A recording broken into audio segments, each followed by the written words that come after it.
안녕하세요. 뉴스와 사람들입니다. 30일 국무회의에서 검찰청을 폐지하는 정부조직법 개정안이 의결되었습니다. 사실상 검찰청 사망이 아닌 국민이 내린 검찰청 사형입니다. 그리고 지금 국민이 분노의 시선으로 바라보는 조직이 바로 조희대 사법부지요. 조희대 청문회에 출석한 김경호 변호사는 대한민국 사법부를 말아먹고 있는 조희대와 지기현에 대해 이렇게 발언했습니다. 문제가 되는 것은 바로 2025년 4월 22일 이전의 행적입니다. 즉 2025년 3월 31일 날 조희대 대법원장은 이 사건을 배당 전에 다른 사건 재판부를 지정했습니다. 즉 배당 전에 미리 심리를 하게 한 겁니다. 그리고 4월 22일 2부에 배당하기 전에 미리 전원합의체 심리 지정을 직권으로 했습니다. 이 두 부분에 대한 문제점을 말씀드리겠습니다. 먼저 대법원 2부에는 4월 22일 오전에 배당이 됐습니다. 배당이 되면 헌법 102조 1항에 따라 소부를 둘 수 있고 법원 조직법 7조 1항에는 3분의 2 이상의 대법관의 전원 합의체로 합니다. 그러나 단서에 3명 이상이 소부에 배당이 되면 먼저 심리한다고 했습니다. 먼저 심리한다는 것이 원칙입니다. 그러면 4월 22일 날 배당되기 전부터 3월 31일 날 누군가가 먼저 심리하고 있었습니다. 이것은 헌법이 보장하는 소부의 심판권을 침해했습니다. 그리고 소부는 먼저 심리를 하다가 4가지 사유, 다시 말해서 명령규칙이 헌법에 위반됐는지, 명령규칙이 법률에 위반됐는지, 지금 해당 대법원 판결을 변경해야 되는지, 아니면 소부에서 심리하는 게 부적당한지, 이렇게 심리를 한 다음에 전원합의체에 회부하는 겁니다. 그런데 이런 절차도 없이 배당 전에 미리 4월 22일 당일날 전원합의체 지정, 이렇게 직권으로 심리를 지정하였습니다.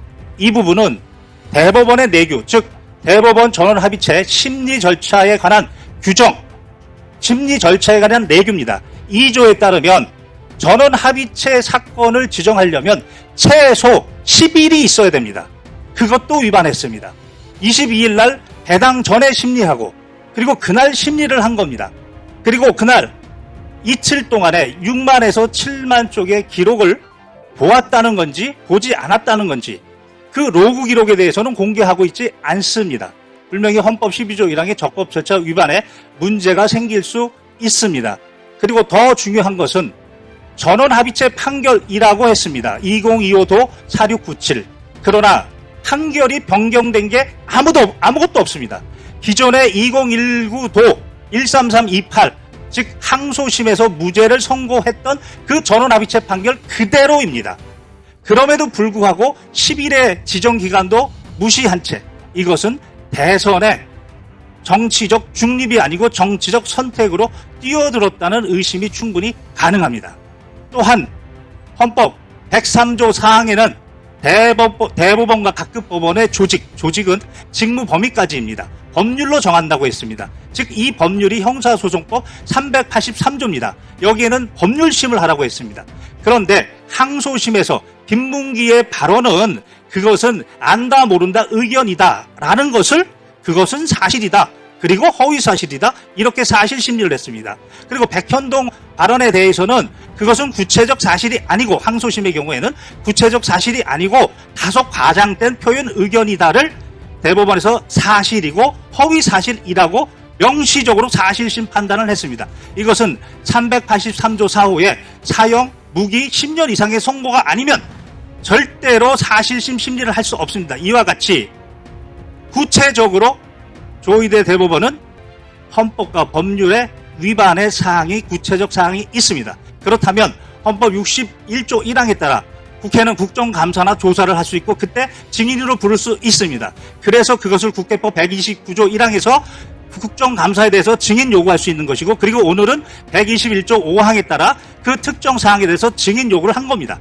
이렇게 되면 증감법 2조에 따라 출석 의무가 생기고, 그래서 5조의 2에 따라 불출석 자유, 즉 법률에서 면제가 된다거나 또는 천재지변 또는 출석할 수 없는 객관적 불출석 사유를 이야기해야 됩니다.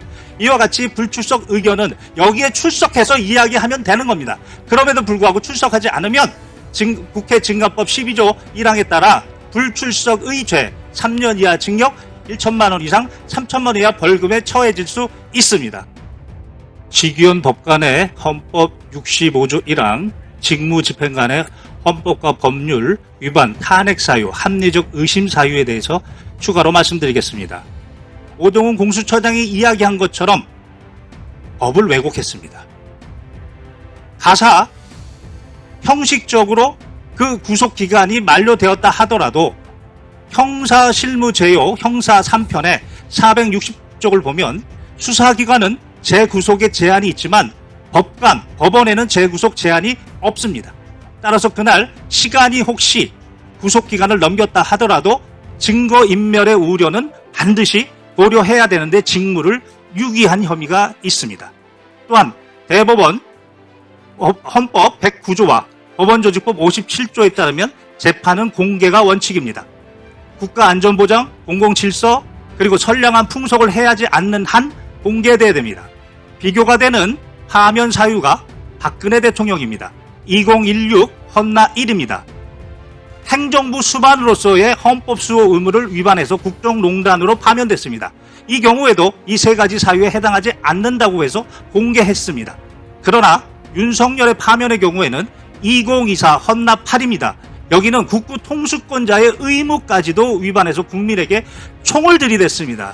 반드시 공개해야 되는 사안인데도 불구하고 비공개했으며 심지어 정보사 정대령이 공동피고인이면서 증인으로 출석했을 때 제가 담당 변호사였습니다.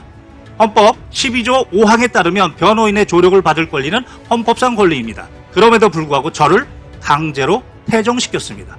이 모두 그 재판 과정입니다. 재판 과정에서 헌법과 법률 위반이 명백하고 중대합니다. 탄핵 사유에 해당한다고 생각합니다. 그리고 자신의 SNS에 이렇게 밝혔지요. 조이대는 자신이 저지른 민주주의 파괴 범죄로 안 나온 것이 아니라 못 나온 것, 이제 끌어내서 탄핵으로 끝을 내자.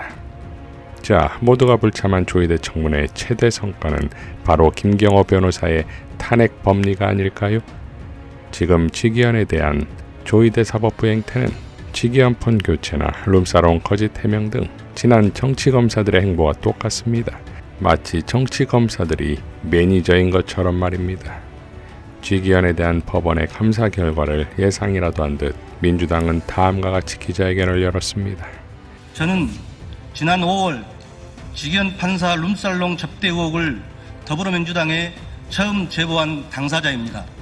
첫째, 제보자는 1년에 한 번이 아니라 지난 수년간 본인이 직접 20여 차례 룸살롱 접대를 했다고 말했습니다. 둘째, 대상 법관 직위원이 비용을 지불한 것이 아니라 제보자가 비용을 지불했다고 말했습니다. 셋째, 1차에서 식사와 술을 마시는 사이 수준을 넘어 회원제로 운영되는 수백만 원대의 비용이 드는 룸살롱 접대임을 분명히 말했습니다. 결국 제 식구 감싸기였습니다. 제보자로부터 직접 들은 진실이 이러함에도 대법원은 진실을 외면하고 사건을 축소 은폐하고 있습니다. 공수처 검사가 제게 분명히 말했듯이 공수처가 3차례 감찰 결과를 요구했을 때도 대법원은 전혀 협조하지 않았습니다. 이제 와서 공수처 수사 결과 후 처리하겠다는 것은 진상규명의 의지가 없음을 분명히 한 것입니다. 직위원 룸살롱 의혹의 진실을 제보받은 당사자로서 분명히 요구합니다. 첫째, 룸살롱 의혹의 당사자이자 내란 우두머리 윤석열을 구속 기소한 직위원은 더 이상 재판관의 자격이 없습니다. 즉시 법복을 벗고 공수처 수사에 성실히 임해야 합니다. 둘째, 직위원은 국민의 신뢰를 잃었습니다. 대법원의 신뢰 위기를 초래하고 있습니다. 대법원은 즉시 직위원 판사를 교체하십시오. 셋째, 공수처 수사가 답입니다.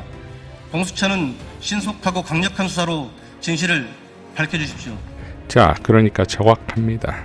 조이대와 직위원은 내란 수계 윤석열의 마지막 희망이지요. 박선원 의원이 왜 모든 걸 다 직위원 지키게 쏟아붓는 걸까? 윤석열 석방이 조이대 대법원 존재이기 때문이다 라고의 뜻. 윤석열 12월 석방설은 현실이 될 수도 있습니다.